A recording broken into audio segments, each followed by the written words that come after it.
मैं doctor Mohammad Atif Khan, RPDC degree college में Karari assistant professor. मेरा ये जो प्रोग्राम चल रहा है HRD द्वारा 13 इंडक्शन प्रोग्राम, उसके अंतर्गत आज जो मेरा टॉपिक है बहुत ज्वलित उदाहरण है, क्योंकि युद्ध मानव की प्रगति के अनुसार हमेशा जुड़े रहे। युद्धों का क्रम मानव की प्रगति से जुड़ा रहा आदि काल से लेकर और आज तक जब आदमी मॉडर्न हो चुका है, युद्ध की टेक्नोलॉजी भी बराबर बदलती रही है। इसी क्रम में जो है मेरा टॉपिक जो है आज का cyber war and security, cyber युद्ध और सुरक्षा। इसी के अंतर्गत जो है मैं साइबर वॉरफेयर, पहली मेरी जो हेडिंग है साइबर वॉरफेयर क्या है। साइबर वॉरफेयर यह है कि किसी भी दो देशों के द्वारा लड़ा जाने वाला युद्ध जो कि टेक्नोलॉजी के द्वारा लड़ा जाता है, जिसमें उसमें वायरस, हैकर्स इनका प्रयोग किया जाता है।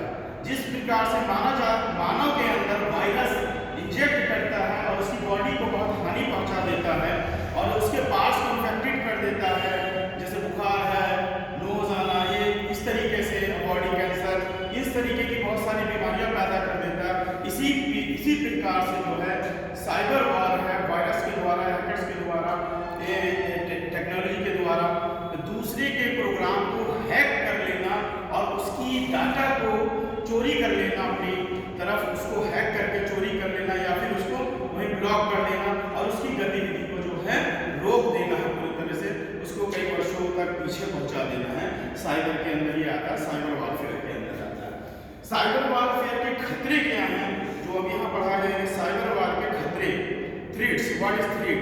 थ्रेट जो है पारंपरिक रूप के सपोर्ट के लिए किसी भी राष्ट्र को हानि पहुंचा सकता है। थ्रेट्स जो होते हैं किसी भी राष्ट्र को हानि पहुंचा सकता है।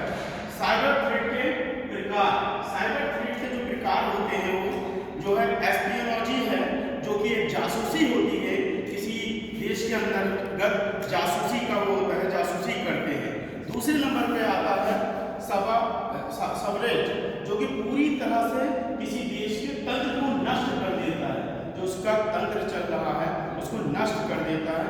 चौथा होता है प्रोपेगेंडा, इसके अंतर्गत जो होता है प्रोपेगेंडा फैलाया जाता है। और तीसरा होता है इकोनॉमिक, जो होता है डिस्क्रिप्शन, उसके अंदर जो होता है अर्थव्यवस्था को किसी देश की बर्बाद कर देना है। और इसके पांचवा होता है इसके अंदर सरप्राइज अटैक, अचानक किसी की सरप्राइज अटैक कर देना, उसके सिस्टम को उस देश के बिल्कुल बौखला देना कि ये कहां से कैसा अटैक आया है। इसके अंतर्गत फिर आता है साइबर सिक्योरिटी क्या है। ठीक है, प्रकार के बाद साइबर सिक्योरिटी ये होता है कि किसी भी देश के अंदर जो बाहरी IT इंफॉर्मेशन टेक्नोलॉजी और इसके द्वारा जो हमले करे जाते हैं, उसके लिए हमें जो है एक साइबर सिक्योरिटी टाइप की सेना या ये हर वक्त जो है तैयार रहने चाहिए, जिससे हम जो है उस आने वाले खतरों को, जो वायरस, हैकर्स और जो बहुत सी चीज़ें होती हैं, उसको रोक सके। साइबर सिक्योरिटी का ये है।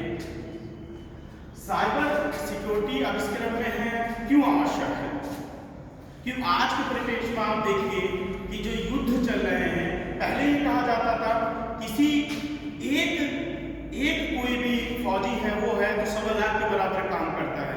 लेकिन इस युद्ध क्रम ने युद्ध को इतना परिवर्तित कर दिया है कि आज एक ही व्यक्ति 1.25 करोड़ लोगों को प्रभावित कर रहा है, पूरे देश के सिस्टम को हैक कर लेता है, जो आप व्यवस्थित हो जाते हैं कि अब हम क्या करें, कुछ नहीं कर सकते उस क्रम में जाकर के, और वो विचलित होती है। इसलिए जो है साइबर सिक्योरिटी की आवश्यकता है।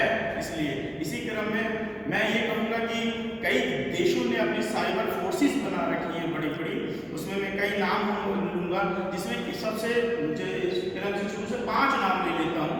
जो है 5वें नंबर पे ईरान आता है। जैसे ईरान की जो साइबर सिक्योरिटी सेल है वो मजबूत है, काफ़ी हैकर है। और इसी के 4थे नंबर पे आता है इजराइल, जो कि अभी ईरान के पावर प्लांट को पूरा हैक कर लिया था वहाँ पर, यहाँ तक कि वहाँ आग लग गई थी और उसका प्रोग्राम एटलीस्ट 1 साल तक पीछे चला गया था।